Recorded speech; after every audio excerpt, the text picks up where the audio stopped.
Martita, empecemos. Muchas ¿Y gracias. cómo crees que surge esta pregunta? Este título de ¿no fueron los tenis? ¿Fue el sistema? ¿Tú lo crees? Yo les voy a platicar algo. Esta fue, o sea, el origen de esta plática en realidad fue una conversación de Radio Pasillo que tuvimos un lunes, en cuanto los dos vimos que se había roto la marca del maratón. Y lo primero que hicimos antes que decir buenos días, ¿cómo estás? Fue, ¿viste lo que pasó?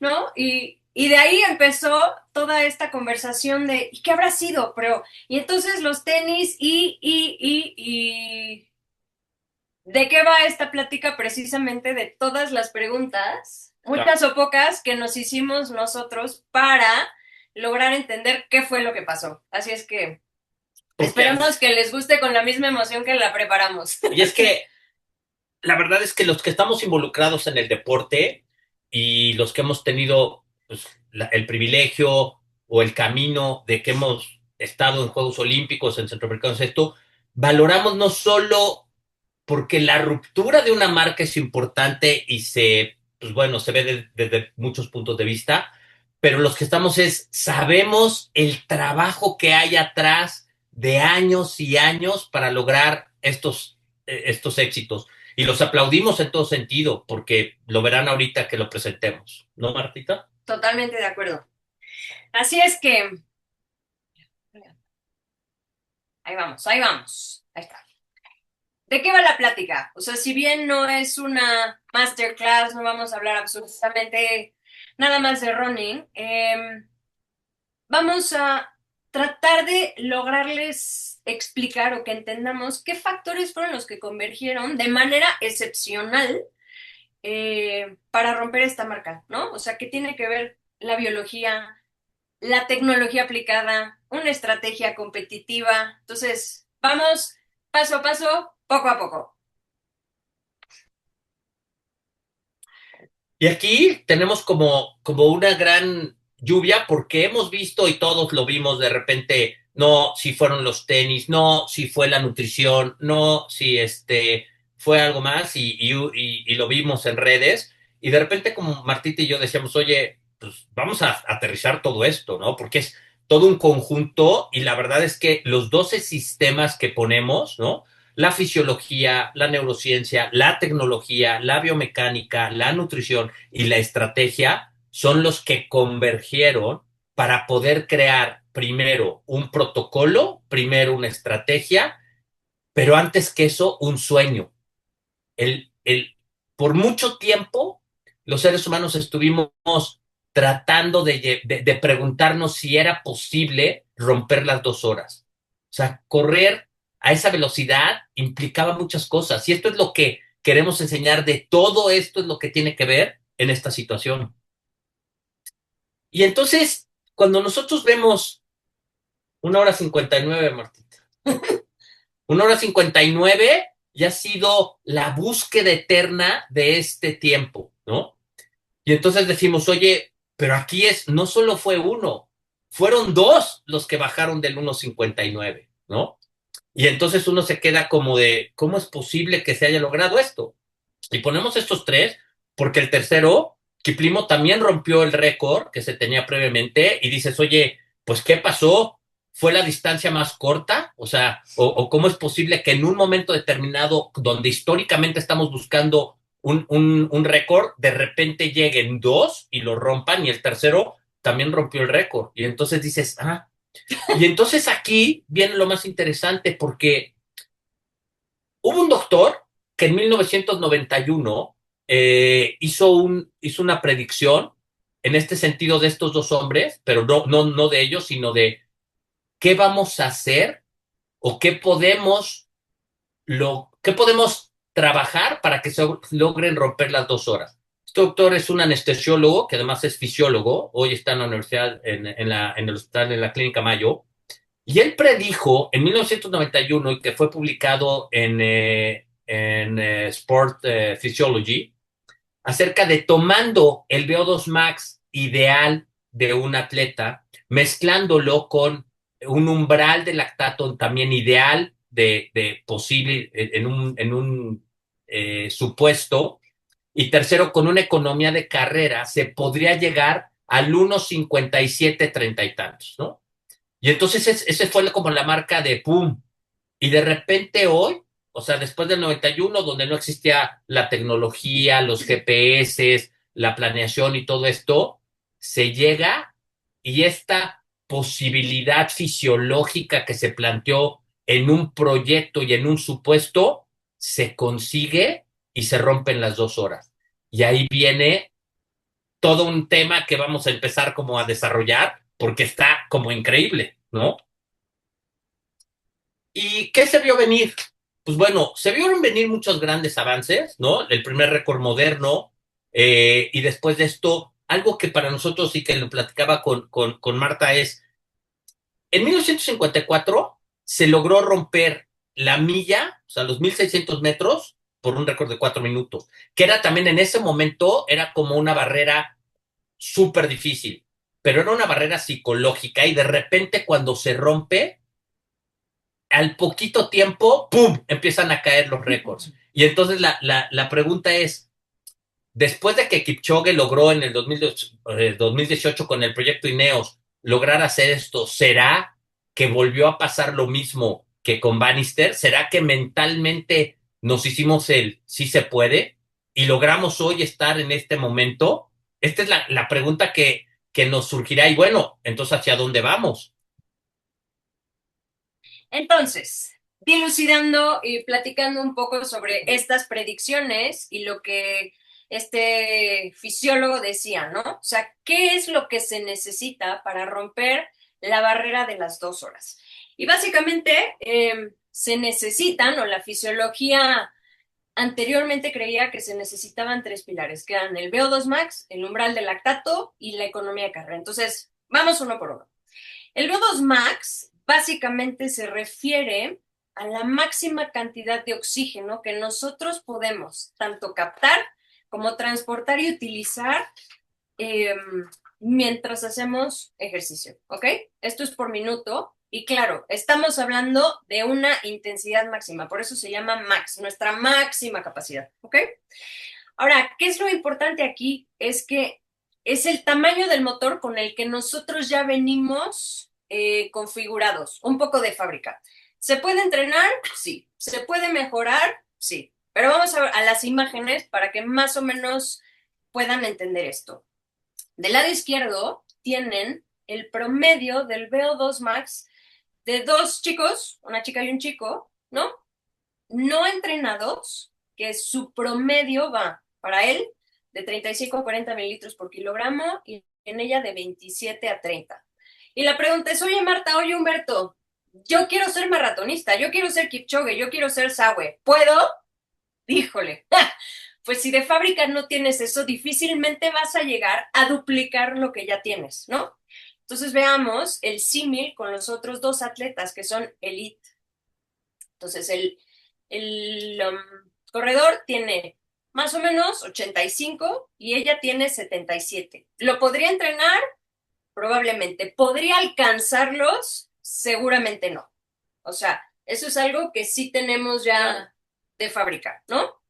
Y ahora yo te quería decir, porque esto está como interesante, ¿no? Que la predicción no fue sobre un sujeto, sino la predicción fue sobre un modelo fisiológico. En un momento donde el supuesto del mejor VO2 max andaba sobre esto. Hoy sabemos que hay Sí. atletas que han superado ese VO2 max. Claro. O sea, de cuenta, ¿no? Y que esta parte, ¿te acuerdas? En Suiza en el 2019 en el Campeonato del Mundo de Triatlón, Blumenfeld consiguió el campeonato y su fisonomía no era la de un atleta de resistencia, era muy grande, pesado, y sin embargo en ese momento, o sea, en mi mente vino, ahí está el próximo medalla de oro en Juegos Olímpicos. Y para Tokio, que fue en el 2021, ganó los Juegos Olímpicos. Y hace poquito salió que tenía 96, 95 de VO2 max. Imagínense ese tamaño. Ahora, él no podría llegar abajo de las 2 horas. ¿Estás de acuerdo? Claro. Ahora, segundo paso, umbral de lactato. Entonces, ¿qué es el umbral de lactato? Básicamente es como el tacómetro que traemos de fábrica. Entonces, con peras y manzanas. Los músculos, cuando se mueven y están activos, queman un combustible. Y ese combustible, a su vez, crea un subproducto que necesita ser depurado, excretado o aclarado, ¿no? Depende de la bibliografía, será el término que se utilice. Lo importante aquí es que este es el combustible, no es el enemigo. Sin embargo, cuando la actividad física es moderada, a un ritmo sostenido, tranquilo, ese combustible o esa capacidad que se tiene para aclarar, es decir, el lactato que estamos produciendo iguala al lactato que estamos depurando. Sin embargo, cuando la carga es mucho mayor, la velocidad, la intensidad, entonces, ¿qué pasa con el lactato? Que la capacidad del organismo se ve reducida para aclararlo o para depurarlo. Entonces se empieza a acumular. ¿Y eso en qué se traduce fisiológicamente? En acidez para las células y a su vez el atleta entonces empieza a presentar fatiga, ¿ok? Y el último, que es la economía de carrera, es precisamente el consumo, la capacidad de consumo de ese combustible que yo tengo. Es decir, qué eficiente se vuelve ese motor para no desperdiciar energía o para gastar únicamente lo que se necesita. Entonces, básicamente es cuánta energía necesita mi cuerpo o el cuerpo de los atletas para correr a una velocidad determinada. Entonces, si bien la fisiología antigua decía, para la predicción tenemos únicamente estos tres pilares, ahora sabemos que no son tres, son cuatro. Y el siguiente es la durabilidad, que le llaman la cuarta dimensión, ¿ok? Que básicamente es la resistencia que se tiene al desgaste. ¿De qué? De mi motor biológico. Es decir, necesito mantener buenos números, una velocidad y una eficiencia a pesar de todo el desgaste que ya traigo. Sí, esto está interesante porque nosotros pensamos que el lactato es algo reciente y hoy quiero saludar a mi gran entrenador, Ricardo González, que durante muchos años no solo fue mi entrenador, sino es mi gran amigo. Y me acuerdo que más o menos como en el 2002, 2003, nosotros ya usábamos las pruebas de lactato y nos hacíamos pruebas de lactato para poder ver cómo producíamos el lactato bajo diferentes protocolos de resistencia. Y cuando llegábamos a los 4, 5, 6 milimoles de lactato, veíamos cómo ya empezábamos a disminuir un poco quizá la velocidad, ¿no? Porque empezamos a llegar al umbral. Y entonces esto estaba como interesante, pero estábamos en el 2002, ¿no? Hoy tenemos como más conocimientos. La pregunta será, ¿tendremos como más adelante, en vez de picarnos y esto, algún medidor de lactato como un wearable? Sería como interesante, ¿no? Estaría padrísimo. Exacto. Entonces, resumiendo, son cuatro pilares, no tres, ¿no? O sea, el VO2 max, el umbral del lactato, la economía de carrera y la durabilidad. Ahora, este es un dato importante. Entonces, el 1.5930 no proviene de un solo factor. Entonces, no fueron los tenis, sino como decía Humberto, ¿no? Toda esta estrategia que necesitas llevar al límite absoluto y mantenerla.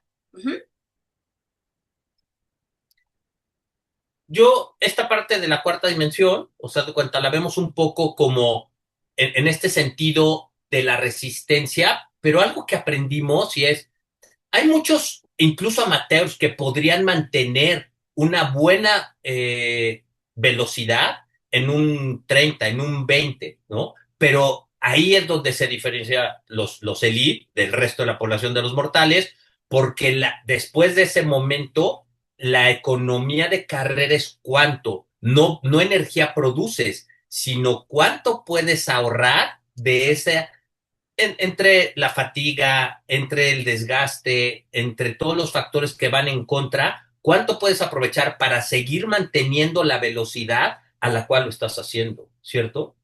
Y precisamente por eso es asombrosa la capacidad de desagüe que tiene, o sea, no solo de durabilidad, sino de, ahora lo vamos a ver, qué fue lo que pasó después del, ¿no? O sea, en la segunda mitad del maratón. Pero no solo de él, también de Kehelcha. También. O sea, Sí, sí. digo, los dos están ahí, que veremos a lo mejor un duelo más adelante y que será para quizá, estamos platicando de un Berlín que será un poco más rápido y veremos si en los Juegos Olímpicos en Los Ángeles podremos tener la primera medalla olímpica por abajo de las 2 horas. Está interesante.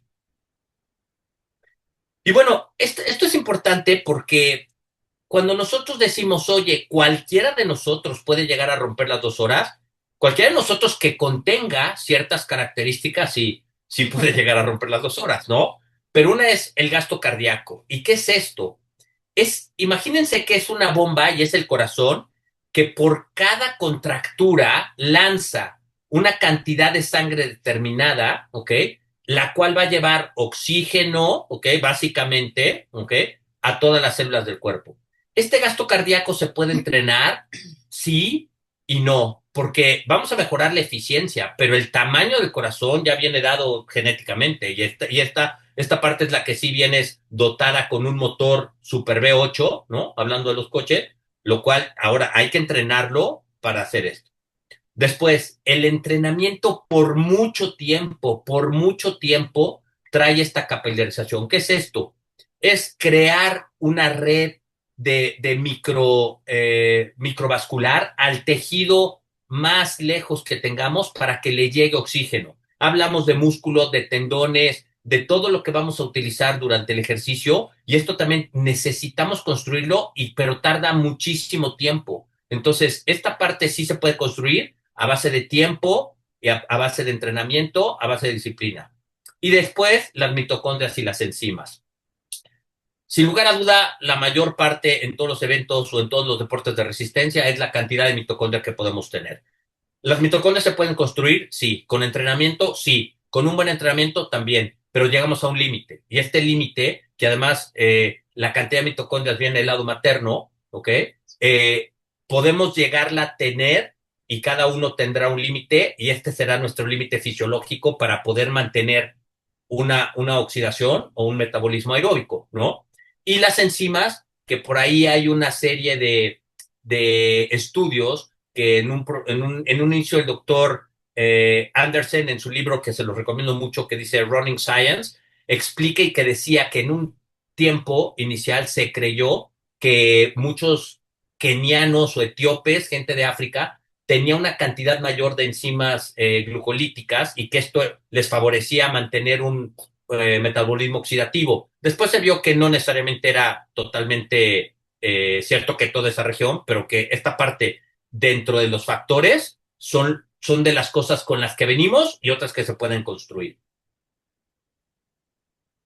Por lo tanto, esta frase me gusta mucho porque la descubrimos en el sentido de que no es la genética y no es la raza, sino es el ecosistema. Y cuando vemos el ecosistema de afuera, cuando vemos que en estos lugares donde se están creando hoy los campeones, existen una serie de factores que se unen, ¿no? Como la altitud, como la cultura de correr, como desde temprana edad para la escuela, para diferentes condiciones, los grupos de entrenamiento que hacen una competencia diaria entre elites, ¿no? Más el biotipo con extremidades delgadas, un centro de masa bajo, una economía superior, empieza a crear un sistema que les permite tener hoy a lo mejor de lo mejor en el mundo. Y estos ecosistemas quizá tendríamos que empezar a ver cómo replicarlos en algunas otras áreas.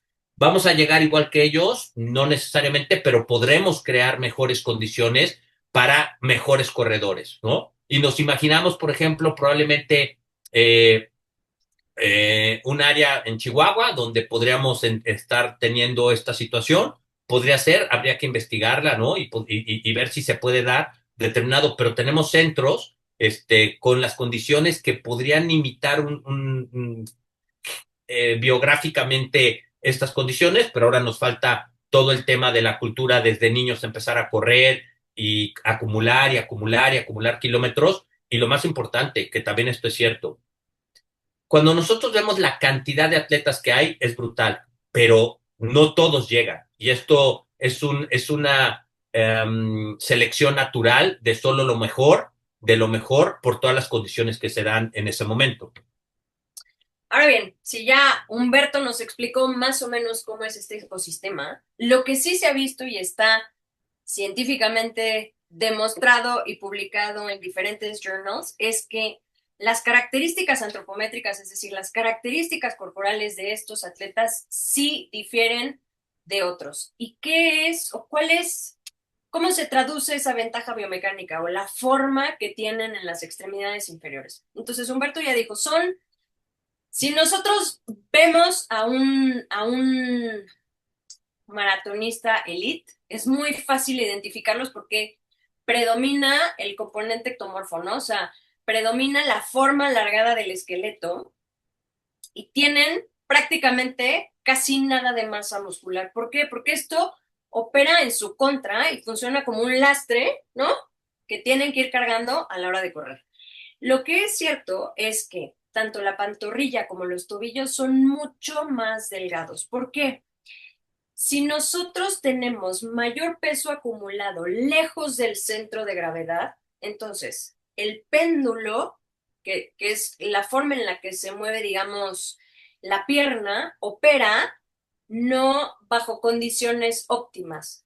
Es decir, todos hemos visto las polainas, ¿no? O sea, que son como estas aritos, estas pesas que nos ponemos, se pone la gente con velcro y que están rellenas de arena o lo que sea, ¿no? Entonces sería exactamente igual, ¿no? O sea, el aumentar el diámetro de la pantorrilla y el diámetro del tobillo sería como ponerlos a correr con polainas. Entonces, por eso esa ventaja biomecánica de tener piernas o pantorrillas y tobillos tan delgados, ¿no? O sea, para que se vuelvan mucho más eficientes biomecánicamente. Yo te tengo una pregunta ahí, Marta, porque si hablamos de que el centro de gravedad tendría que estar un poquito más bajo, que Hercha no necesariamente es tan bajo como Sawe, ¿no? O sea, es mucho más alto. Sí, ¿Habría aquí una alteración del componente antropométrico para él? probablemente sí. O sea, otro factor que es determinante, no está descrito en ellos, pero sí lo hemos visto en otro tipo de deportistas que influyen en el desplazamiento horizontal, es la longitud de la tibia. Eso sería interesante analizarlo con ellos. Entre más longitud tienes, Mayor velocidad de zancada. ok, entonces, digamos que si que Hercha estuviera más alto o con una tibia más larga, tendría una mejor zancada. Podría ser. Pero también en biomecánica, este es el tema de no necesariamente una zancada más larga te da ventajas, Claro. porque esto también en la técnica que ahorita lo vamos a mencionar, te puede llegar a frenar. Entonces, no es el ideal en este sentido, ¿no? Entonces es ahí donde te toca explicar cómo funciona todo lo demás en el cuerpo. Esto es importante porque una vez que tenemos esto, la antropometría, aquí vamos a ver es algo muy importante en los corredores de resistencia es el componente del tendón de Aquiles. El tendón de Aquiles, si ustedes lo ven aquí, o sea, viene desde los gemelos, vean un gemelo muy delgado y viene y a partir de esta área termina el área muscular y empieza el tendón. De aquí llega hasta el calcáneo, ¿ok? Y esta base del tendón, ¿ok? Tiene que tener unas características que pueda funcionar como un resorte biológico. Y lo interesante es que puede regresar el 35% de la energía, que es lo ideal. Aquí tenemos que entender que en la resistencia, el tendón de Aquiles funciona para regresar la energía que le estamos poniendo en cada zancada. Y entonces, cuando pasamos los kilómetros, el kilómetro 30, la eficiencia corresponde a que podamos mantener todavía este retorno de la fuerza en parte del tendón de Aquiles y en parte de la fascia plantar, porque actúan los dos como una especie de resorte.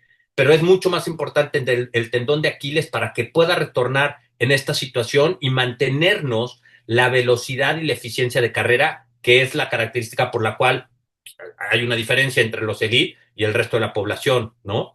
Además, lo que mencionábamos, la técnica de carrera se va perfeccionando con el paso de los años y los años y los años, hasta tratar de tener una técnica ideal para cada uno. No hay una técnica universal, pero sí hay una técnica que cada uno puede ser eficiente mediante medición de tiempos y de gasto energético, ¿no? Para poder entender que entre menos fuerzas tengamos hacia que nos frenen, hacia que oscilemos, hacia que tengamos movimientos anormales, ¿ok? Esto va a ser en favor de la economía de la carrera porque esto va a hacer que gastemos menos energía. Más o menos también como por el 2002 se pusieron de moda, me acuerdo, unos tenis que tenían una barrita en la parte inferior de la suela, que eran los Newton. Y entonces hubo un ruso que los popularizó y había una cátedra, la cual fui a tomar, o sea, porque pues obviamente se empezó a hacer como muy popular. Y más o menos en el 2002, fui a Miami porque ahí daba la cátedra, ¿no? Y entonces interesante porque en ese entonces los celulares no tenían cámaras y te filmaba corriendo en la pista. Y él hacía mucho énfasis en la técnica de cómo tratar de perder menos gasto energético, ¿no? Cayendo exactamente sobre la línea de gravedad. Y entonces te grababa. Lo interesante es que en el grupo estábamos, pues aproximadamente en ese entonces éramos como 14. Y de los 14 me acuerdo que tres estaban lesionados. Y cuando me preguntó, ¿y tú por qué vienes? Yo, no, pues yo no estoy lesionado, pero yo nomás quiero ser más rápido. Y entonces empezamos a analizar y de las primeras cosas que me dijo es, tú se corre para el frente, no para arriba. Y yo en ese momento decía, pues es obvio que se corre para el frente, ¿de qué me está hablando? Pero, y cuando me vio, me vi grabado en ese video la primera vez, yo dije, qué bien corro, no cabe duda. Y cuando me pasa en cámara lenta, me vio la oscilación que yo tenía vertical y me dijo, tienes tanta energía que la desperdicias, o sea, eres malísimo. Y yo me quedé así de, ¿cómo? Pero si corro en menos de 40 los 10K, ¿cómo me dice eso? Pues sí, eres malísimo. Y entonces empezamos a trabajar un poco como esa oscilación y hoy después de muchos años lo entiendo, ¿no? A que todos estos factores se van mejorando con el tiempo, pero que cada uno contribuye en algo que nos puede restar después del kilómetro 30 la velocidad. Entonces, la técnica, tanto en el tendón de Aquiles como en todas estas variables de oscilaciones, de mal braceo, de oscilaciones verticales y de ir demasiado quizá con el pie adelante, puede frenarnos y esto nos repercute después de los 30 kilómetros. Y bueno, aquí tenemos algo que hay mucha también controversia acerca de todo fue mental, ¿no? Todo fue una parte donde si la mente puede y la mente quiere, tú lo vas a lograr.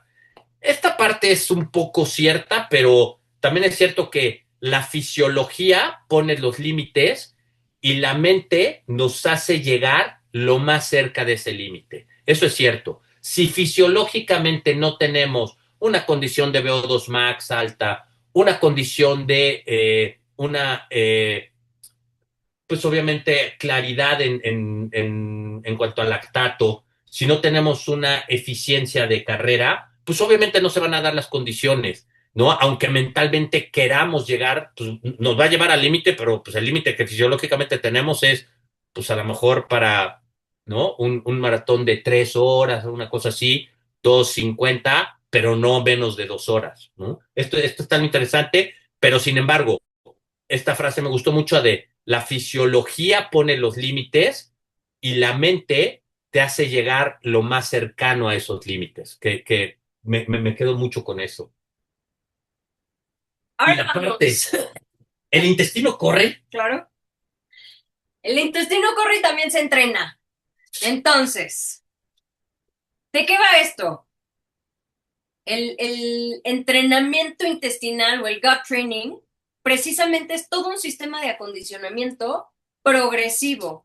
¿Por qué? Porque el intestino necesita absorber grandes cantidades de combustible sin sufrir malestar o permitirme la capacidad de mantener esa intensidad y esa velocidad sostenida sin repercutir precisamente en mi propio gasto de combustible, ¿no? Okay. Entonces, sabemos que hay muchas estrategias y vemos, ¿no? Por ejemplo, que se utilizan carbohidratos. Uno de los suplementos, y ahora vamos a ver eso, pero uno de los suplementos que está bien estudiado es la cafeína. Esa la calculamos dependiendo del peso de los atletas, pero lo que es importante de mencionar de la cafeína es que sí, optimiza, aumenta el rendimiento, pero sobre todo lo que hace es que retrasa la instalación de la fatiga y sobre todo reduce la percepción al esfuerzo, ¿no? Entonces eso me permite Mantener el paso. mantener el paso, exacto. ¿Qué necesitamos reponer también?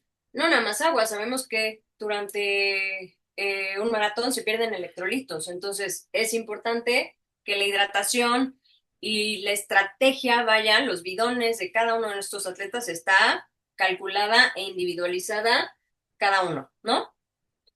Ay, ¿te acuerdas que en muchos eventos hemos tenido, de eventos de Copa del Mundo en triatlón de distancia olímpica, vemos que los atletas llegan y vomitan en la meta, ¿no? Y sin embargo, cuando hemos estado en la carpa médica del Ironman, vemos algunos no logran terminar y esto por disestrés gástrico.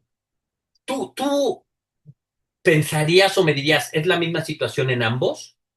Yo creo que no, pero algo que es importante, y esto va tanto para el elite como para el amateur, el día de la carrera no probamos, ¿no? Sí.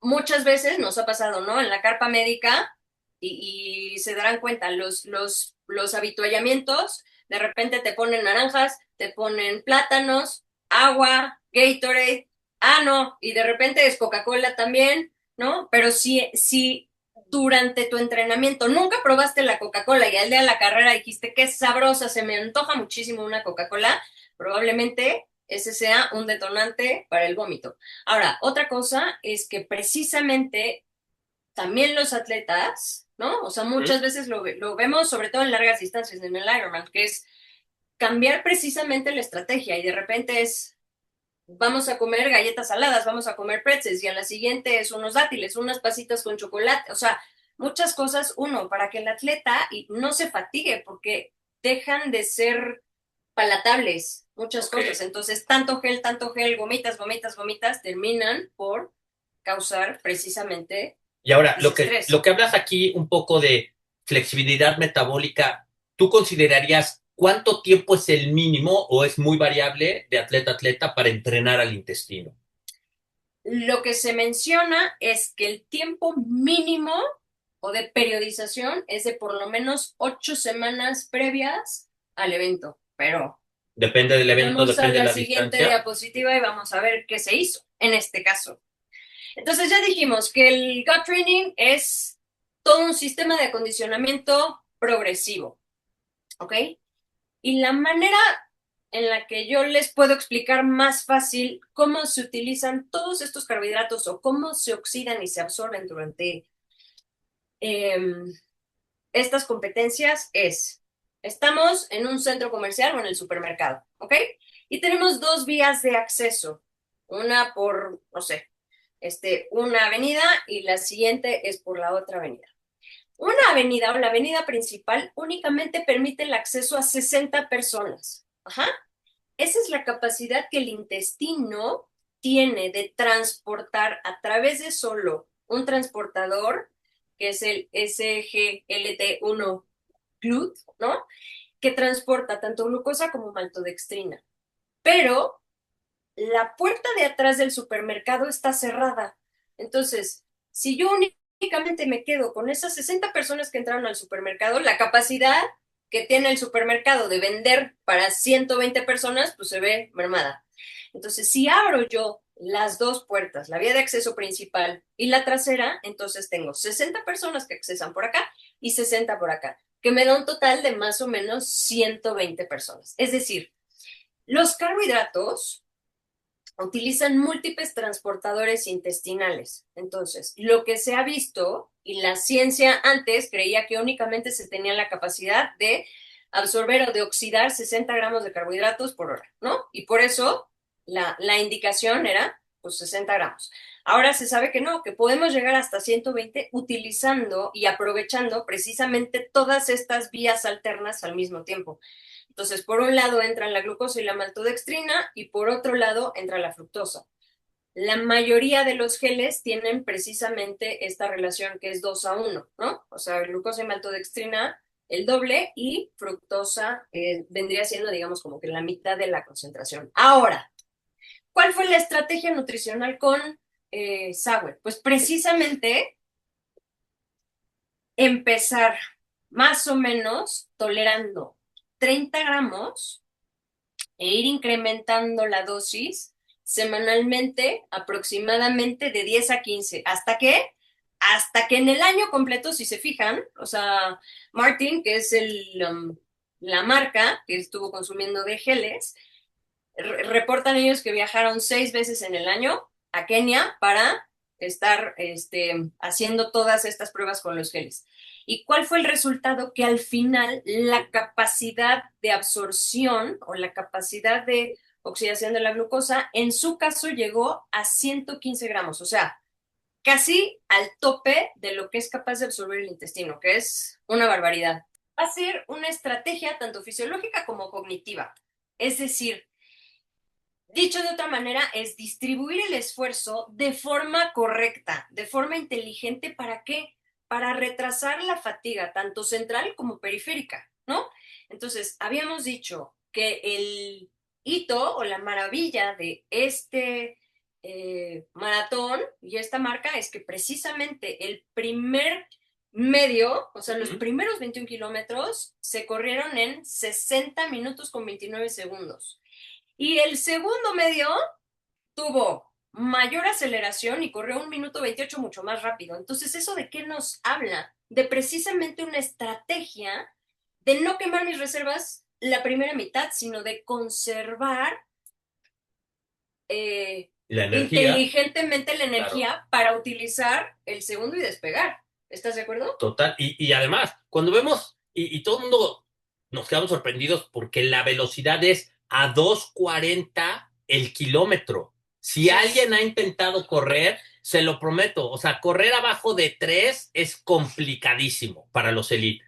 Abajo, o sea, 2.40 es una, pero barbaridad, barbaridad. O sea, ustedes véanlo en la pista, cuando vamos a hacer pista y de repente el coach nos manda, oye, pues estos 400 o estos 800 o estos 1000 los vas a hacer a 4, o sea, ya es de, voy a sufrir, imagínate a 2.40, ¿no? Entonces, básicamente es correr 21.1 kilómetros por hora, Sí, sí, lo sí, que para nosotros sería correr un sprint exacto, 2 horas. hacer, dos, exacto, hacer un sprint 2 horas, sostenido, muy, muy, mantenido, ¿no? muy. Entonces, otra vez, ¿qué es lo que pasa con precisamente la fisiología del pacing o por qué funciona este split negativo, ¿no? Tenemos que el cerebro integra muchísimas señales en términos de regulación del esfuerzo. Entonces, el cerebro me va a decir, ¿cómo está la temperatura corporal? ¿Cómo va la disponibilidad de sustratos? O sea, ¿estoy teniendo suficiente ingesta de carbohidratos o ya me estoy, ¿no? Como autoconsumiendo mis reservas de glucógeno muscular y hepático. ¿Qué tal está el estrés cardiovascular? ¿Cómo va el daño muscular? Y sobre todo, ¿cómo va la percepción al esfuerzo? Entonces, Sawi llegó al kilómetro 30 con mucho menos daño metabólico, permitiendo a su sistema nervioso central autorizar y decir, ok, ya chequé la temperatura, ya chequé el daño muscular, ya chequé el estrés cardiovascular, todo va ok, acelérale, puedes, ¿no? Y esto sí llamó la atención porque cuando vimos la segunda mitad, o sea, los tiempos iban no solo manteniéndose, sino reduciendo. Y entonces esto era como impactante porque el pronóstico quizá mental, yo dije, van a tronar. O sea, está yendo demasiado rápido, va a tronar, ¿no? Y de repente cuando lo ves aguantar, aguantar, aguantar, dices, no, pues sí lo va a lograr. O sea, y entonces empiezas a hacer los números para ver si sigue a esta velocidad, sí va a romper las 2 horas, que fue lo sensacional. Y ahora, este tema, ¿no? Que está La súper pregunta es, como... ¿los tenis o no? Exacto. Y una parte sí, Regresemos al título de la presentación, fueron ¿fueron los los tenis y tenis? es, o sea, tienen razón, sí fueron los tenis, pero no solo los tenis, ¿no? Si se juntan los tenis junto con un VO2 max de arriba de 84, con una eficiencia metabólica tremenda, con un aclaramiento de lactato también y la eficiencia de carrera, y bueno, y usamos esta tecnología de los tenis, ¿ok? Entonces sí, sí, sí nos llama la atención. El dopaje tecnológico no, el sistema no es que te haga correr más rápido. Lo que va a hacer es que tengas, obviamente, todas las herramientas para que no te frenes tanto con todo lo demás. Y esto te va a permitir con la placa de carbón, con el stiffness no solo de la placa y el rocker de la geometría, sino además con la potencia del elastano que tiene, hacer que se reduzca el coste metabólico hasta en un 4, de un 4 a 8% es lo que dice. Yo, cuando revisamos esto, fue todavía un poquito menor, pero podría ser, ¿no? Pero lo más importante es que todas estas cosas sí hicieron que por lo menos te diera entre 1.5, ¿ok? Sí. A 2% de eficiencia en la carrera. Y eso se traduce que lo estuvo sacando en números y esto nos daba cerca de 1 minuto 20, 1 minuto 30 A hasta, esa velocidad. claro, que eso es importante, porque estuvimos haciendo los números y decíamos, oye, es que este porcentaje me daría a mí, y dice, sí, pero Marta me dijo, pero tú no corres a 21 kilómetros por hora, ojalá quisieras, pero no tienes ni el don, ni la edad, ni nada de esto. Pero a final de cuentas es, si corremos a 21.5 kilómetros por hora con una técnica depurada, con unas características biomecánicas, con un resorte muy, muy, muy desarrollado en el tendón de Aquiles, con una eficiencia de un VO2 max de ese tamaño, entonces sí le sacamos el 2% de ventaja utilizando los tenis y esto nos baja el 1.5 minutos por utilizar los tenis a esa velocidad, con esas características fisiológicas, con esa capacidad, ¿no? De resistencia. Sí fueron los tenis cuando tienes todo esto contigo, pero si no, no hay esa eficiencia, la verdad. Chan, chan, chan, chan. Ahora, ¿qué hay del entrenamiento, no? Del volumen de entrenamiento. O sea, si bien el entrenamiento de estos atletas no está como abierto al público con muchos detalles, sí sabemos por lo menos cuáles son los objetivos de tener, ¿no? O sea, un alto volumen. Y eso es que tengan estos atletas una adaptación aeróbica. Entonces, Humberto ya al principio mencionó, ¿no? O sea, necesitamos una mayor capilarización, mayor densidad de mitocondrias, necesitamos que precisamente la actividad enzimática oxidativa incremente, eh, que tengamos mayor volumen plasmático, que la eficiencia de contracción o de contractilidad del corazón sea buena y sobre todo tener una buena tolerancia musculoesquelética, ¿no? Entonces, si bien tenemos aquí las sesiones específicas, o por ejemplo, ¿no? Los días que corría por lo menos 40 kilómetros a ritmo de maratón es precisamente para sostener velocidad con economía, ¿no?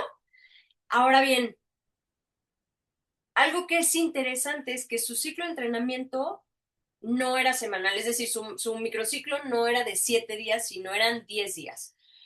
Y algo que no está del todo valorado es precisamente el entrenamiento invisible, que si se fijan, pusimos en iconitos cuántos días tuvo de recuperación, ¿no? Que ese es parte de lo que ayuda a optimizar el rendimiento, el que tengan recuperaciones completas, entre un día correr 40 kilómetros y al día siguiente acumular 30 kilómetros en una sesión doble de entrenamiento. Entonces, volumen 220 kilómetros promedio. Objetivo, economía de carrera. Fíjate que dando, y me parece muy interesante porque conseguir estos datos, créanme que es como complejo.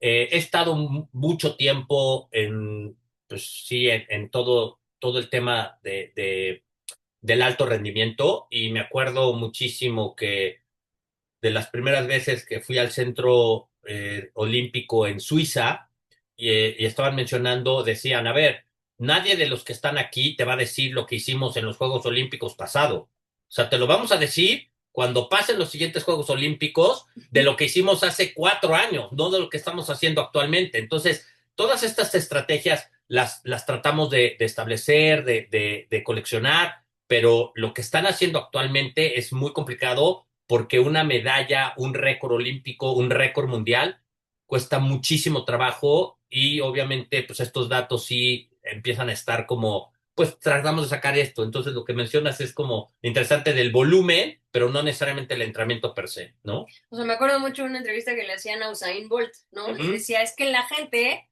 piensa que yo soy un corredor, un velocista nato, y decía, me tardo 4 años en correr segundos, Claro, claro, segundos, claro.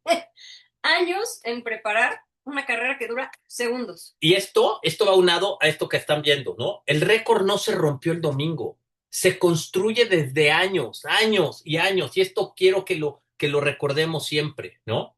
Y un saludo a una pequeñita que se llama Macarena. Esta pequeña, con 14 años, llegó a mi consultorio diciendo, quiero correr un medio maratón. Y entonces su mamá es una gran atleta y su papá me la trajo para decirle, explícale por qué no es posible, ¿no? Y entonces empezamos a platicar y esto, y le dejé de tarea y le dije, convénceme con ciencia, convénceme. Y fue, e hizo una investigación de verdad de lo mejor que he leído y me trajo la bibliografía con el sustento de decir, sí puedo, Doc, sí puedo. Y le dije, ok, me trajiste todo esto que es muy válido y es cierto, lo único es, vamos a ir poco a poco y vamos a ir acumulando. Este concepto que tenemos de que los niños no pueden correr tantas distancias hay que establecerlo y hay que aterrizarlo y decir, no, no puede correr cuando no ha corrido en su vida, ¿no? Y de repente dices, oye, ya lo vamos a meter a unas carreras de 10, pero nunca ha hecho nada antes, ¿no? Pero si ha venido y en la escuela y la velocidad y empiezan a jugar pero corren más, entonces sí, a los 14 años es válido poder correr un medio, pero además no solo correrlo y terminarlo, sino ponerse a lo mejor una meta, ¿ok? De velocidad o de tiempo. Entonces, esto que vemos de el récord no se corrió el domingo, primero es un sueño llegar a una meta, pero el sueño y la recuperación en los atletas es algo que es súper importante y en los niños es más, porque viene una liberación de hormona de crecimiento, porque viene una liberación de reconstrucción, de reparación celular, que es muy importante, ¿no? Después viene el famoso periodización y el tapering, que además es muy interesante porque el tapering nació como muchas cosas en la vida, de la casualidad. Resulta que siempre era darle, ahora sí como les dicen, caña de entrenamiento, y en un nadador, de repente, porque se lastimó, dijeron, pues tienes que parar, ni modo, pues te va a ir fatal y esto. Y de repente lo pararon un poco antes de las competencias, y cuando llegó, ¡pum!, le fue mucho mejor que lo que estaban esperando y se pusieron a pensar, pero ¿cómo? ¿Qué pasó? Y de ahí nació el famoso tapering. Entonces, el sueño con la recuperación, con una buena planeación de periodización, más aparte de las condiciones de altimetría y las controles de lesión, hacen que el récord pueda ser mentalmente posible y no solo un sueño. Hoy es muy fácil hablar porque ya se rompió el récord de las 2 horas, pero volvemos a lo mismo. Se rompió gracias a que toda esta mezcla de condiciones existieron. Veremos que se va a romper este récord. Yo hoy sí digo, sí se va a romper. Sí se va a romper. Y vamos a llegar, obviamente, al límite fisiológico que todavía no lo conocemos, pero que existe, ¿no? Ahora, esta parte es interesante. ¿Qué aprendemos los amateurs de los elite? Y yo siempre voy a estar, porque lo he visto por mucho tiempo, porque he visto lo que tarda en construirse un atleta. He visto medallas olímpicas, que es muy fácil. Ay, mira, que ella o él ganó la medalla olímpica, pero nunca la vieron 4, 8 años atrás, cuando le pasaban por encima, porque apenas estaba desarrollando todas sus capacidades, pero ya era elite. Las capacidades las desarrolló todavía más atrás para poder llegar a este momento, ¿no? Pero cuando llegó y se empezó a desarrollar y se desarrolló, nada más es que nos demos cuenta cuánto tardamos en que un atleta llegue a sus máximas capacidades. Y aún así, yo siempre defenderé a toda la gente que intenta el alto rendimiento, porque se requiere de muchas cosas y de mucho sacrificio y de mucha perseverancia. ¿Qué sí podemos copiar, no? La fuerza de trabajo de los tendones, hoy entendemos, y antes era, no, no hagas este gimnasio porque te vas a hacer más lento. Claro que no, ¿no?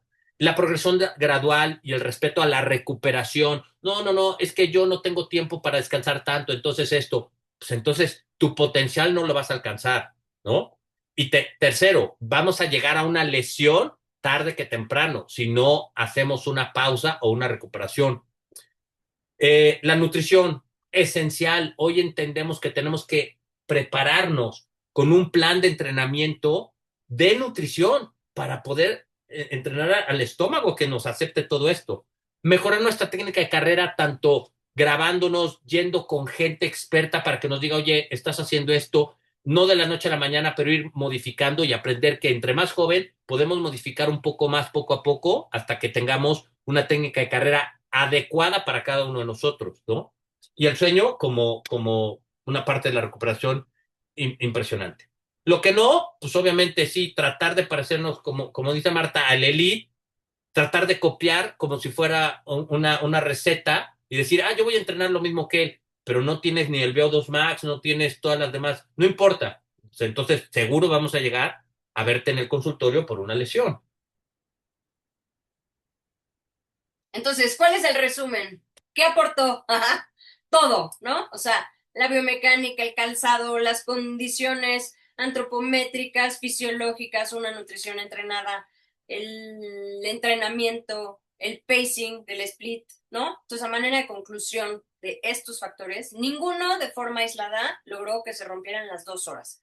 Es decir, el calzado perfecto, sin una biomecánica, falla, Exacto. ¿no? O sea, si hoy Marta se compra esos Tenis. tenis, seguramente voy a terminar con un esguince de tobillo. O sea, no lo sé, ¿no? Un gran pacing sin nutrición colapsa, ¿no? ¿Por qué? Porque no hay economía de carrera. Entonces, el límite humano no es una barrera física, ya lo vimos, pero es una ecuación científica que requiere la sincronización perfecta de todos estos factores, entrenables, calculables, periodizables, ¿no? Y ahora, algo que te quería como preguntar, Marta, porque ¿te acuerdas que alguna vez está el doctor Bob Sebois, que es fisiólogo y que publicó el libro acerca de eficiencia metabólica, ¿no? Y entonces, hoy mi pregunta te la hacía es, ¿tú crees que podemos llegar a ser cualquiera o eficientes metabólicamente de empezar a correr y desde el principio tener, obviamente con entrenamiento y esto, 80% de consumo de grasas y 20% de carbohidratos? Es entrenable, sí. Ok. ¿De qué depende? También mucho de la genética. Yo me acuerdo mucho de un maestro que tenía que decía, si tú quieres ser un atleta olímpico, lo primero que tienes que hacer es escoger bien a tus papás, Exacto. ¿no? O sea, si ya sabemos que por lo menos la mamá te va a dar la densidad de mitocondrias, ¿no? Papá, la talla, Y con un corazón grande y esto. exacto, Y ¿no? ahora, cuando tomé el curso de eficiencia metabólica con él, que la Uh-huh. verdad me pareció muy interesante, como que estábamos todos en, no, no, pues vamos a hacer que consumamos nada más desde el principio el 80% de las grasas y el 20% De de carbohidratos, carbohidratos. ¿no? Y dice, sensacional. El único problema es que en este caso, probablemente los dos tengan una eficiencia metabólica muy alta. Claro. La diferencia es que en el curso te enseñan a calcular y a considerar algo que se llama el crossover point, y es en relación a la frecuencia cardíaca, en qué punto tú vas a disminuir el consumo de grasas y vas a aumentar el consumo de carbohidratos, porque a partir de ese punto el incremento en el piruvato y en el lactato se va a establecer y entonces el aclaramiento del lactato va a ser el fundamental y entonces el threshold del lactato va a estar ahí y decir, oye, pero pues si yo me empiezo a lactar o empiezo a producir más lactato del que puedo metabolizar a los 160 y obviamente Sawe y Kehelcha pueden seguir y a 170 siguen con un metabolismo aeróbico y todavía no entran en una acumulación de lactato, pues esta es la diferencia, ¿no? Claro. Sí podemos ser eficientes, pero los límites entre el aclaramiento y el crossover famoso está entre poder resistir la segunda mitad a la misma velocidad. Ahora, lo que sí hay que entender es que fisiológicamente las vías metabólicas, o sea, la oxidativa, ¿no? Aeróbica y la anaeróbica, lo que requieren es la oxidativa, ¿no? O sea, requiere mucho más mecanismos y es mucho más lenta que la otra vía, la del lactato. Por eso, la del lactato siempre es como la ruta de escape para el organismo y precisamente por eso es que lo tenemos que entrenar, ¿no? Porque si bien la vía oxidativa te da muchos más ATPs y te da energía, y la otra te da menos ATPs, en realidad lo que necesitas es entrenarlo y adaptar al organismo a que sepa, ¿no? En qué momento se utiliza qué sustrato. Si bien se utilizan los dos de manera simultánea, vaya, optimizar precisamente la utilización de sustratos. Y, y entonces, cuenta, Por llegamos a... último, Exacto, vamos a hablar de todos aquellos factores que no son inherentes al atleta. exacto. Ayer nos encantó porque decíamos, vamos a ponerle como título a esta diapositiva la variable invisible, es decir, todos aquellos factores que probablemente para nosotros como espectadores son invisibles, ¿no? Exacto.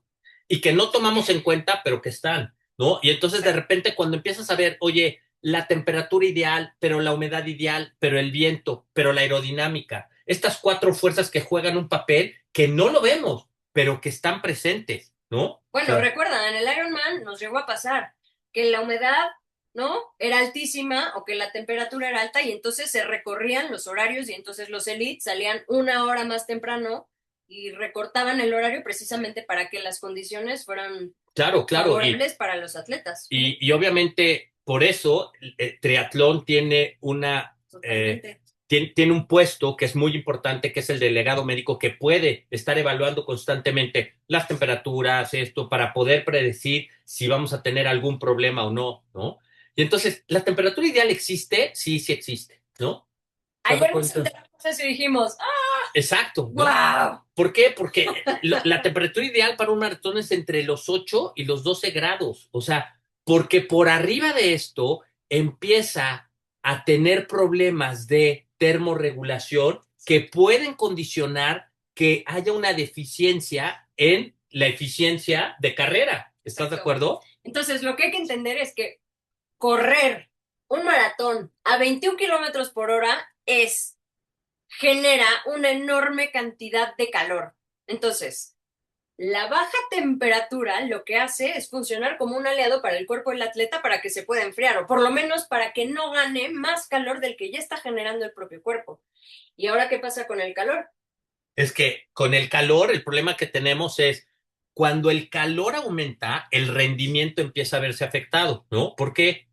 Primero porque hay mayor flujo sanguíneo cutáneo y entonces este es un desperdicio. ¿Dónde necesitamos la sangre? La En el necesitamos en el músculo. músculo. Necesitamos que, ¿por qué? Porque ahí necesitamos transportar la mayor cantidad, no solo de nutrientes, sino de oxígeno. Y si parte de esa sangre se nos va a la piel, empezamos a perder una cantidad considerable de oxígeno que se desvía. Y además, se empieza a disipar en forma de calor y obviamente empezamos a tener problemas menos oxígeno efectivo, porque el músculo se queda sin oxígeno ya que se va hacia la piel. Y dos, hay una peor economía de carrera, obviamente cuando empieza el maratón, que es a partir del kilómetro 30. Entonces, estas condiciones por arriba de ciertos grados, ¿no?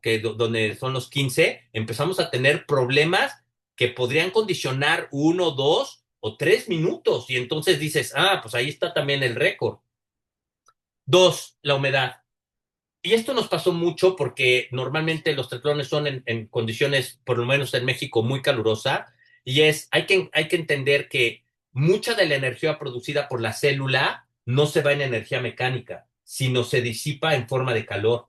Y entonces, cuando tenemos demasiado calor, necesitamos evaporarlo. Cuando hay una alta humedad, esta relación se pierde. No podemos evaporar la cantidad suficiente para enfriarnos. No nos enfriamos, nos calentamos más y como los coches viejitos, se calentaban y se empezaban a parar. Entonces, esta parte es muy importante cuando empezamos a tener una alta humedad, empezamos a no poder evaporar y entonces empezamos a tener problemas serios de eficiencia de carrera. Contrario a lo que la mayoría de la gente piensa que perdemos calor sudando, ¿no? Claro, Nos claro, pasa, no, pero es que yo no sudo. No, no, es que todos perdemos calor exacto. a través de la evaporación. Ese es el primer mecanismo por el cual perdemos calor. Y pensamos que si yo sudo mucho, soy más eficiente. Y dices, no, nada más lo que necesitamos es que evaporemos. Pero además, en condiciones altas de humedad, vamos a tener siempre problemas. Y ahora, este tema fue súper interesante. El viento, el viento. Si ustedes vieron el maratón, hubo unos famosos Pacers que contrataron. Los Pacers no solo van marcando el ritmo de carrera, van rompiendo el viento. Uno corre a 21 kilómetros por hora, tiene que romper una barrera que está ahí, que es el viento, aunque no lo haya en contra, porque si lo hay en contra, encima, pues tenemos un problema.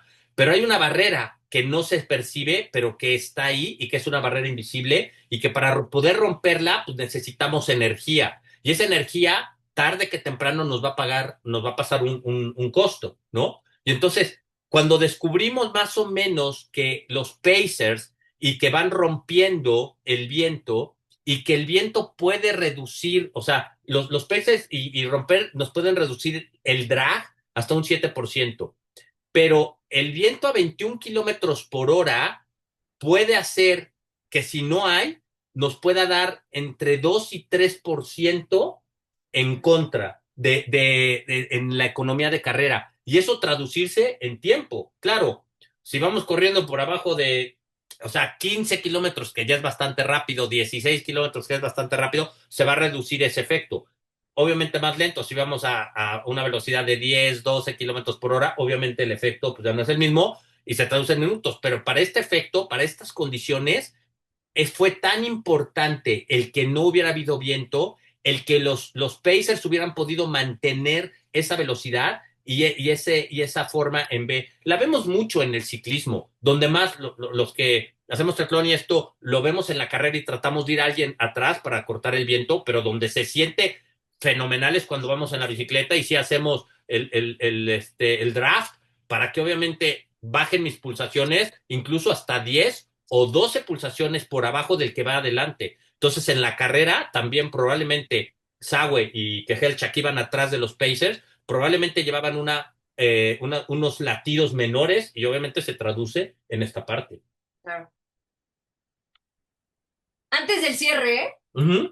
habíamos mencionado al principio precisamente todas estas, o sea, que en algún momento se rompió la marca, ¿no? Y Kipchoge rompió la marca en Viena. Y entonces empezamos a investigar, pues, cómo se rompió la marca o cuáles fueron las condiciones que buscaron para que se rompiera esa marca. Entonces, la primera fue, volaron a Kipchoge. Humberto y yo, paréntesis, somos coleccionistas de datos curiosos. Entonces, esto es para nosotros un dato Exacto. para nuestra biblioteca. Lo primero que hicieron fue buscar Entonces, área, un entorno que tuviera condiciones propicias, pero sobre todo un uso horario similar a Kenia. Entonces encontraron Viena. Volaron a Kipchoge a Viena, que la única diferencia de horario es de 1 hora. Entonces, para que el señor no tuviera jet lag, lo volaron a Viena y le dijeron, ok, vas a dormir esta noche, vas a descansar y mañana vamos a romper el récord. Vamos a intentar simular todas estas condiciones para que puedas correr por debajo de las 2 horas. Entonces, ¿qué hicieron? Eligieron una zona sumamente arbolada. ¿Y los árboles para qué? ¿para romper el viento? Exacto. Para romper el viento, número 1. Número 2, la temperatura en la cual corrió ese día empezó en 7 grados y la máxima fue de 14. Entonces habíamos dicho que es la temperatura ideal.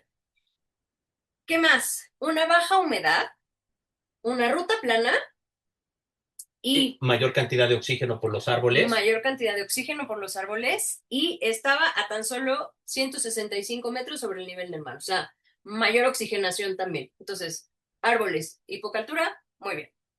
¿Y qué otra cosa? Que los Pacers, como Humberto decía, se alinean en forma de V o a manera de flecha. ¿Para qué? Para romper el viento. Y lo curioso es que a los Pacers iba un coche por delante con un puntero láser indicándoles al piso al ritmo al que tenían que ir.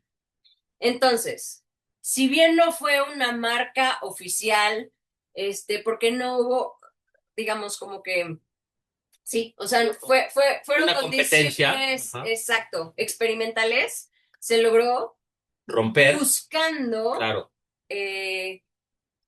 complementar todos estos factores invisibles que ya mencionamos que sí afectan, ¿no? O sea, positiva o negativamente el rendimiento de los maratonistas y sabiendo que Kipchoge lo podía hacer, ¿no? Que tenía todo lo demás para hacerlo. Claro, y recordando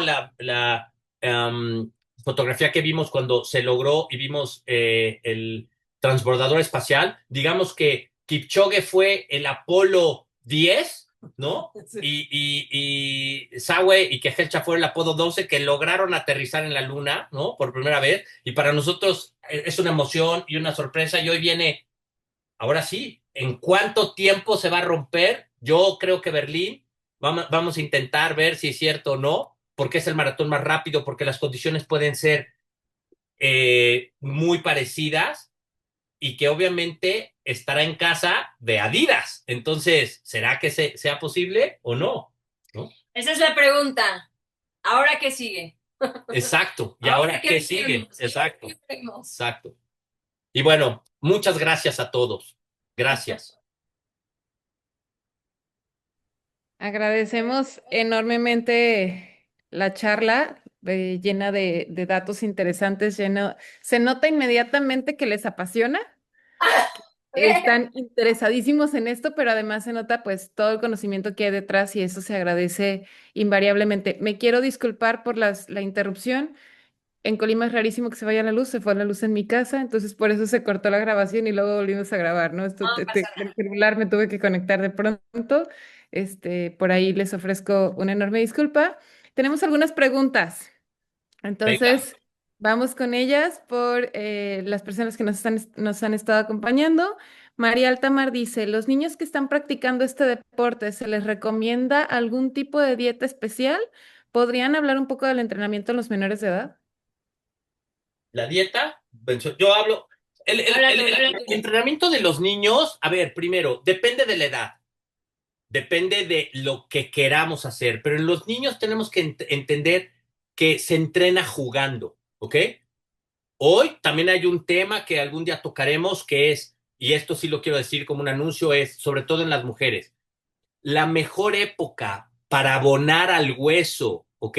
Para que disminuya cuando seamos adultos todo el tema de la osteopenia y la osteoporosis es entre los 9 y los 23 años, donde las mujeres tienen que, por favor, cargar, empujar, saltar, brincar. Eso es importante para el crecimiento sano. Es como un banco, se abre su cuenta bancaria y hay que estarle depositando al hueso, al hueso, al hueso, al hueso, al hueso. Porque una vez que llegue la perimenopausia y la menopausia, va a empezar un desgaste. Entre más fuerte tengamos el hueso, esto va a ser mucho más sano para cualquier mujer. Entonces, hoy entendamos que entre los 9 y los 23, que las niñas salten, brinquen, corran, carguen, empujen, por favor. Ahora, en cuanto a la resistencia, los juegos tienen que ser, los niños se cansan rápido, pero tienen como mucha pila, entonces tienen que ser carreras cortas, pero más constantes.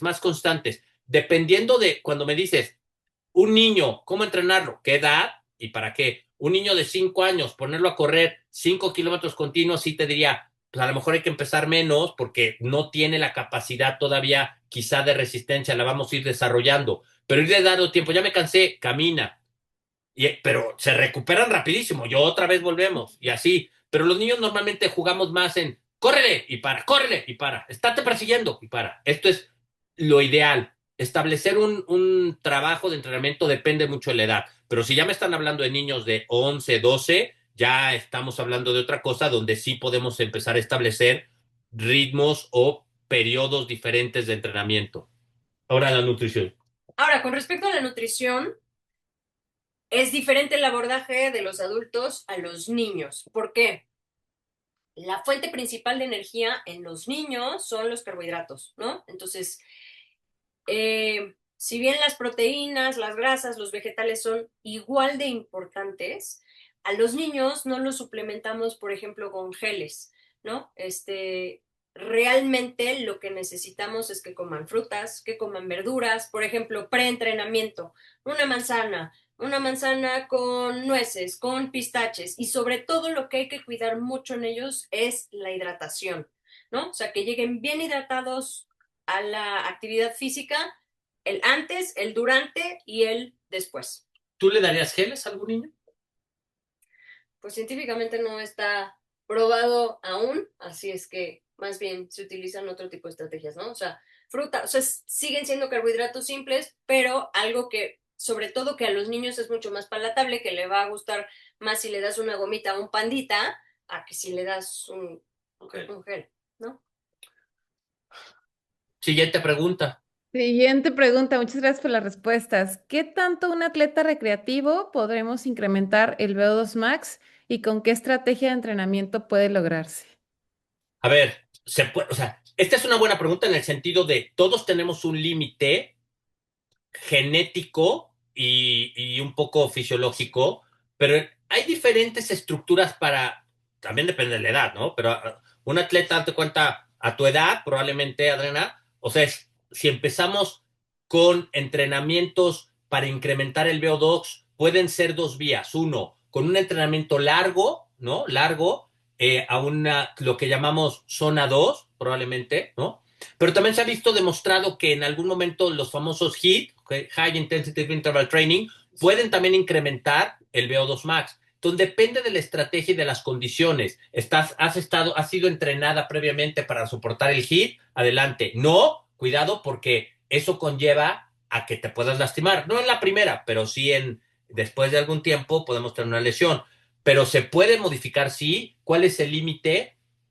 Depende genéticamente. Y puede haber sorpresas en donde de repente digas, oye, pues yo estaba en 40, ya voy en 50. Ahora, esto va a tardar tiempo, ¿eh? No, no es oye, de 40 puedo saltar a 55 en 2 meses. Ternura, no, no, no, no es así. Así no funcionamos. Y segundo, oye, es que yo tengo 60 de VO2 max, pero dejé de entrenar un par de semanas o meses. Esto para abajo. Vuelve a subir, sí, si volvemos a entrenar, pero hay que hacerlo así. Entonces depende del deporte, depende de la priorización y depende del tiempo que queramos, pero sí se puede mejorar muchísimo el VO2 max, mucho. Muchísimas gracias. Y esta fue una pregunta de Rodrigo Latorre y justo ahora que mencionaban también recordé una frase que me gustó mucho es, no puedes entrenar como elite y dormir como godín. ¿Cierto? Exacto. Claro. Es una gran frase, porque Muy. entonces también justo algo de lo que mencionaban en todo el contexto, pues tiene que ver el cómo nos recuperamos. Y antes estaba castigado el recuperar, el dormir, tenías que entrenar a tope siempre y nos fuimos dando cuenta que, o la ciencia ha ido evolucionando y nos ha ido diciendo, no, es bien importante descansar, ¿no? Y entonces también muchas veces cuando vamos comenzando, que no tenemos como mucha información, creemos que el VO2 max solo se hace si voy a tope. Y bueno, justo ahora lo decías, ¿no? Los HIIT, los fartlek nos funcionan, pero mucho entrenamos en zona uno, zona 2 con recuperaciones activas, con movimiento, con movilidad, pero no a tope siempre, ¿no? Muchas gracias Sí, por la ahora, respuesta. Te el escucho. VO2 max también es una medidor de longevidad. Entonces, entre más alto Sí, lo tengamos, también es importante mencionarlo, ¿no? Lo único es que no hay que sacrificarlo no durmiendo, porque entonces van a venir otras lesiones. sí, claro. Bueno, la siguiente pregunta es de Alejandra Peña y dice, ¿valdría la pena evaluar con una prueba de VO2 max la oxidación de carbohidratos para estimar el consumo de carbo según la intensidad de la carrera? Es que no, son dos cosas diferentes. Exacto. Perdón, oye, no diste la pregunta de a la torre, ¿eh? Te la saltaste con el comentario. Ahora, Ya hasta se fue. No, no es ya cierto. hasta se me fue, ahorita la reviso. Bueno, a ver, una cosa es, el VO2 max se mide con una prueba donde te vamos a llevar al límite, ¿ok? O Por eso sea, es Max, por eso es ¿no? max. Y entonces vamos a buscar que tú llegues y que des todo y que casi, casi cuando termines la prueba, vomites. Así es la prueba de VO2 max. En la bicicleta, corriendo, incluso en la natación, en el remo, en donde quieras, ese es VO2 max. La otra prueba, que también se utiliza mascarilla, se llama una prueba de eficiencia metabólica.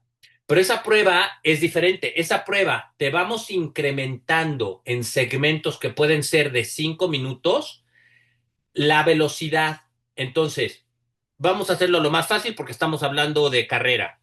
Empezamos caminando, te medimos con la mascarilla todo el tiempo y vamos viendo 5 minutos caminando, a los 5 minutos te subimos la velocidad, a los 5 minutos te subimos la velocidad y vamos a ir subiendo la velocidad, pero raramente vamos a llegar a tu max, ¿no? ¿Por qué? Porque vamos a ir viendo cómo se comporta tu porcentaje de consumo de grasas contra tu porcentaje de consumo de carbohidratos. Hay atletas que tienen un entrenamiento deficiente, que además una nutrición deficiente, y no todos empiezan en 80% de grasas y 20% de carbohidratos. Eso es lo ideal.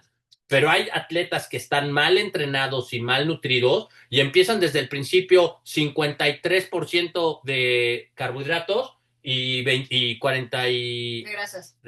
No, no, Sí, no, de o sea, empiezan con carbohidratos. los carbohidratos Empiezan con más, grasas, por eso. exacto, y con menos grasas, y entonces nunca tienen un crossover point.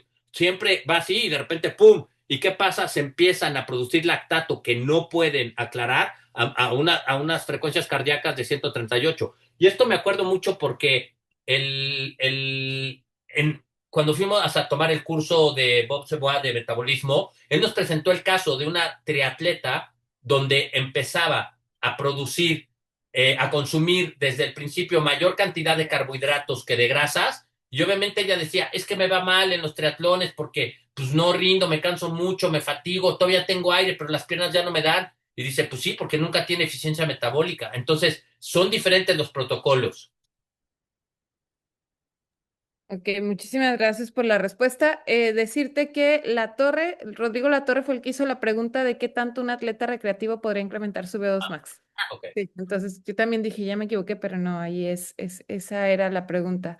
¿Alguien más tiene alguna pregunta? La puede ir poniendo en el chat o puede abrir su micrófono sin ningún tema. Mientras les comento, Leisner Aragón dice, excelente charla. Serle Sua tiene su correo electrónico, dice muchísimas gracias. Lupita dice, qué bonita charla, lo platican súper bonito, felicidades por ser personas de tanto conocimiento y compartirlo.